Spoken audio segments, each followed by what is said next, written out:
الهوائيه، شكل النشاط عامل ازاي، هل فيها فتنس وجيم ولا ما فيهاش فتنس وجيم، والكلام ده كله.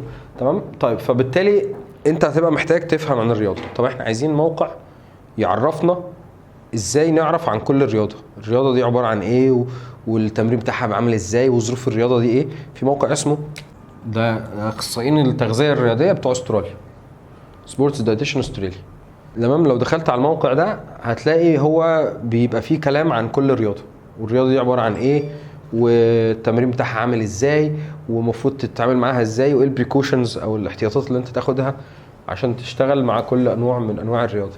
لو اتكلمنا عن الرياضه بتاعه السويمنج، يعني الرياضه بتاعه السباحه كاكزامبل، انا المفروض زي ما احنا قلنا اول خطوه هتعملها الاسسمنت.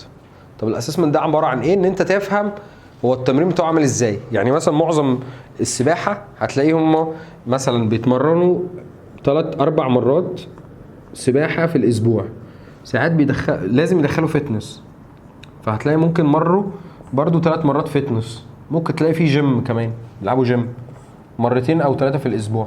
فانت بالتالي ايه، هتبدا ترسم بقى هو في الخطوه دي هيبقى بيعمل ايه، في الجزئيه دي هيعمل ايه، طب قبل التمرين هيعمل ايه، بعد التمرين هيعمل ايه، شكل التمرين العام هيبقى عامل ازاي، وقت التمرين بتاعه هيبقى عامل ازاي. فتعال نتفرج مع بعض كده. فبيقول لك معظم الحالات اللي بتلعب رياضه اصلا هيبقوا غالبا اطفال، فالاطفال ده يعني عنده حاجتين، مدرسه وتمرين.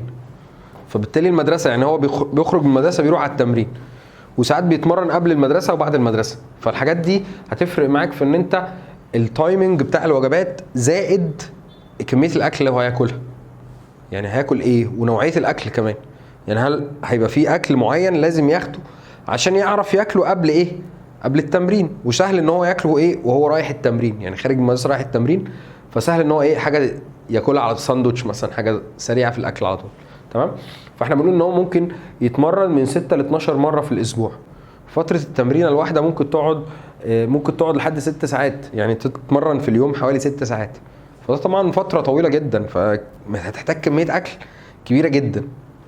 تمام. بلس زي ما احنا قلنا لاند بيزد فورم، يعني مش بتمرن سباحه بس، لا هتمرن فتنس وجيم، فاللي هو مش بتمرن في المايه بس، يعني هتتمرن في حاجات تانية بره. حاجات تانية برضو محتاج ايه تبقى مغطيها بشكل كويس.